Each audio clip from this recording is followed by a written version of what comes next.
Hello दोस्तों, हम लोग आज पढ़ने वाले हैं भारत में प्रांतीय चुनाव। यानी कि 1937 ईस्वी में जो भारत में विभिन्न राज्यों में चुनाव हुआ था, प्रांत में चुनाव हुआ था, इसको पढ़ेंगे हम लोग आज। और इसके पिछले वीडियो में हम लोग पूना पैक्ट या जिसको हम लोग पूना समझौता कहते हैं, इसको पढ़े थे अच्छे तरीक़ा से। अगर वो वीडियो नहीं देखे हैं तो आप प्लेलिस्ट में देख सकते हैं। और बहुत सारा वीडियो का प्लेलिस्ट बन गया है, बहुत सारा वीडियो बनते जा रहा है दिन प्रतिदिन, तो आप देख सकते हैं वीडियो को, जो सभी एग्ज़ाम के दृष्टिकोण से बहुत ही ज़्यादा इंपॉर्टेंट हो जाता है। हम लोग अपना टॉपिक पे आते हैं, इधर उधर की बात ना करते हुए। तो हम लोग देखेंगे भारत में प्रांतीय चुनाव जो 1937 में हुआ था। तो समझते हैं इसको पहले कि क्या कैसे हुआ था। हमारा टॉपिक यही है कि 1937 ईस्वी में प्रांतीय चुनाव। प्रांत कहने का मतलब होता है राज्य। प्रांत कहने का मतलब क्या होता है? राज्य। प्रांत मतलब राज्य, याद रखिएगा, राज्य। यानी कि 1937 ईस्वी में जो राज्य में चुनाव हुआ, पहले तो अंग्रेज सरकार चला रही थी, मगर फिर क्या हुआ कि थोड़ा सा जिम्मा हम लोग को भी दिया गया था, यानी कि कांग्रेस को दिया गया कि आप भी एक उत्तरदायी सरकार का गठन कीजिए। तो फिर कांग्रेस जो करती है तो इनको बहुत बहुमत मिलता है, अच्छा खासा बहुमत मिलता है। देखते हैं 1935 ईस्वी, यानी कि एक अधिनियम आया था 1935 ईस्वी में, इसका नाम है भारत सरकार अधिनियम। क्या नाम है उसका? भारत सरकार अधिनियम 1935 में आया था। ये भी सवाल बनता है कि भारत सरकार अधिनियम कब आया था? तो 1935 ईस्वी में आया था भारत सरकार अधिनियम। तो ये जो 1935 ईस्वी में अधिनियम आया था, इसी अधिनियम के तहत एक उत्तरदायी सरकार गठन करने का एक प्रावधान हुआ कि आप लोग एक उत्तरदायी सरकार बनाएं और चलाएं।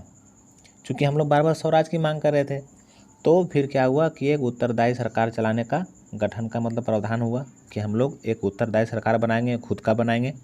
और इसी के तहत, यानी कि जो भारत सरकार अधिनियम था 1935, इसी के तहत भारत में 1937 ईस्वी में सभी मतलब कि प्रांत में चुनाव हुआ, जिसमें से कांग्रेस को बहुत सारा राज्य में पूर्ण बहुमत मिला। यानी कि प्रांतीय विधानसभा में कांग्रेस को पूर्ण बहुमत मिला। वो प्रांत कौन कौन से थे? संयुक्त प्रांत, मद्रास, मध्य प्रदेश, बरार, बिहार और उड़ीसा। ये सारा जगह था जहाँ पे कांग्रेस को पूर्ण बहुमत मिला था। अब हम लोग संयुक्त प्रांत को यूपी कहते हैं, बट उस टाइम पुराना नाम इनका संयुक्त प्रांत था, और बरार उस टाइम नाम था, जिसको हम लोग कर्नाटक कहते हैं। तो ये भी आई है, ये सब इसको हल्का में नहीं लेना है, ठीक है। तो इस प्रकार से ये हुआ था। सवाल पूछता है कि कांग्रेस को कहाँ कहाँ पूर्ण बहुमत मिला था। संयुक्त प्रांत हो गया, याद हो जाएगा आप लोग को, हार्ड बात नहीं है। पहले नंबर देखिए यूपी बिहार, इसमें तो पॉपुलर है। उड़ीसा ये हो गया। उसके बाद फिर देखिए मद्रास, मध्य प्रदेश, कर्नाटक, बरार। इस प्रकार से आप याद रख सकते हैं। कोई ट्रिक इसका अपना मन से भी बना सकते हैं, कोई ट्रिक अगर याद कर, जैसे भी याद करना अपना तरीका होता है याद करने का। हम तो डायरेक्ट इसको याद किए थे।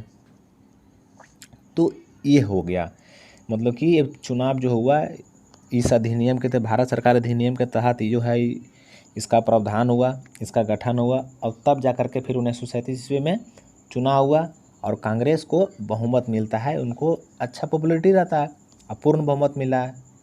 और कहाँ कहाँ से मिला है देखें, अब आगे देखते हैं। अब क्या हुआ, जब बहुमत हो गया तो कांग्रेस का सरकार बन गया। तो कांग्रेस क्या की, देखिए क्या लिखा हुआ है, इसके अतिरिक्त कांग्रेस ने मिली जुली सरकार के रूप में कुल मिलाकर 8 प्रांतों में सरकार का गठन किया। जब इनको पूर्ण बहुमत मिल गया तो एक मिला जुला सरकार, यानी कोई भी कुछ संभाल रहा है, तो जा कर के 8 प्रांत में इन्होंने अपना सरकार का गठन किया और इन्होंने अपना काम भी शुरू कर दिया। कांग्रेस जो कांग्रेस सरकार थी वो अपना काम भी शुरू कर दिया। मगर जो मुस्लिम लीग था, मुस्लिम लीग जितना वोट चाहती थी, यानी कि उनको सफलता नहीं मिला मुस्लिम लीग में। जितना मुस्लिम लीग चाहती थी कि हमको सफलता मिले, उतना उसको मिला नहीं। तब जाकर के जो मुस्लिम लीग थी, उन्होंने प्रचार किया कि जो मुसलमान का हित है वो कांग्रेस के हाथ में नहीं है। ये मुस्लिम लीग कहने लगा, क्योंकि कांग्रेस थी तो अपना काम तो शुरू कर दिया था। अपना कांग्रेस की सरकार इनका बन गया, 8 प्रांत में काम करेगी ना, ये काम करना शुरू कर दिया। तो मुसलमान जो मतलब जो मुस्लिम लीग था, उन्होंने प्रचार कर दिया कि मुसलमान का हित जो है वो कांग्रेस के हाथ में सुरक्षित नहीं है। इन्होंने काम शुरू ही किया था, काम मतलब कर ही सरकार चल रहा था, मतलब कि बिना इजाज़त के ना ही कोई मंत्रिमंडल से, ना ही कोई नेता से, ना ही विधानमंडल से कहीं कहीं से इजाज़त नहीं लेता है। यानी कि जो लॉर्ड लिनलिथगो रहता है, ये लॉर्ड लिनलिथगो, ये कहीं से कोई इजाज़त नहीं लेता है और भारत को द्वितीय विश्व युद्ध में झोंक देता है। समझ रहे हैं ना? कहीं से ना विधानमंडल से सहमति लेता है, ना कोई नेता से सहमति लेता है, बिना किसी से पूछे जो वायसराय होता है ये क्या करता है, ये द्वितीय विश्व युद्ध हो तो जो आरंभ हो जाता है 1939 ईस्वी में, इसमें भारत को झोंक देता है।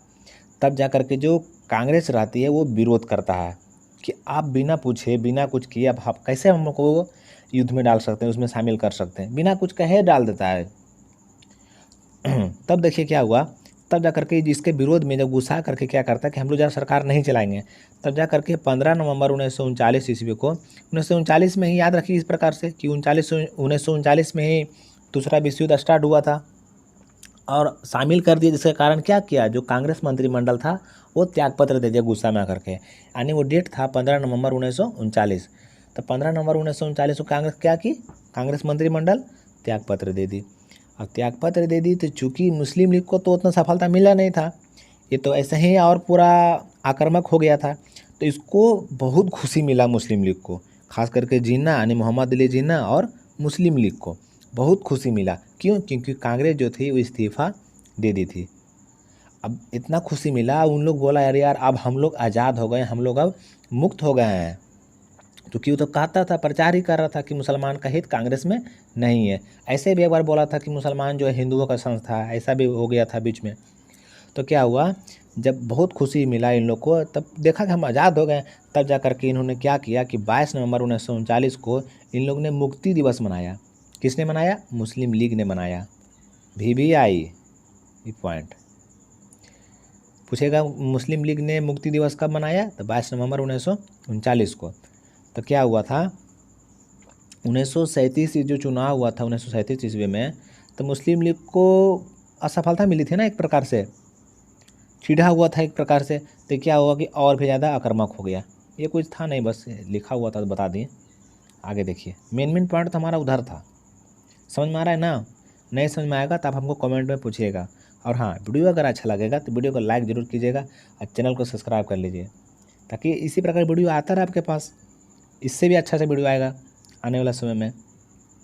चलिए हम लोग आप देखते हैं, ख़त्म हो गया हमारा ये जो था, जो 1937 ईस्वी में चुनाव हुआ। देखिए चुनाव हुआ, पूर्ण बहुमत मिला, फिर शामिल कर देता है वायसराय। उस टाइम का वायसराय वही रहता है, लॉर्ड लिनलिथगो रहता है।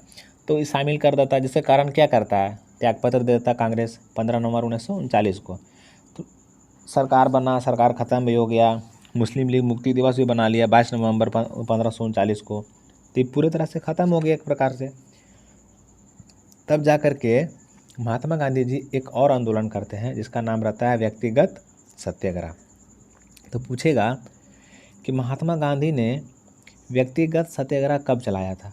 तो 17 अक्टूबर 1940 को, लगभग कुछ ही दिन बाद। और जो आचार्य विनोबा भावे थे इस सत्याग्रह के, यानी व्यक्तिगत सत्याग्रह के पहला सत्याग्रही बने थे। कौन? आचार्य विनोबा भावे। और दूसरा कौन बने थे? जवाहरलाल नेहरू। इस हम पॉइंट देखिए, ज़्यादा चाहते तो डीप में भी बताते हैं, मगर इसमें सवाल नहीं ना बनता है, तो क्या फ़ायदा ज़्यादा अंदर जाने से। एक कम विषय का लोड है, इतना बहुत सारा विषय पढ़ना बाकी है अभी। कितना आप लोग ये नोट्स बनाते रहिएगा, ठीक है? तो आप कम से कम में ज़्यादा कर सके वैसे हम लोग चलेंगे। व्यक्तिगत सत्याग्रह आंदोलन में दिल्ली चलो का नारा दिया गया। ऐसे कहा जाता है कि दिल्ली चलो का सुभाष चंद्र बोस ही बोले थे, बट कोई सत्याग्रह पूछेगा ना कि किस आंदोलन में बोला गया था, तो दिल्ली चलो आंदोलन जो है व्यक्तिगत सत्याग्रह के अंतर्गत नारा दिया गया था। इसलिए जो व्यक्तिगत सत्याग्रह रहता है, इस सत्याग्रह को दिल्ली चलो आंदोलन भी कहा जाता है। क्या कहा जाता है?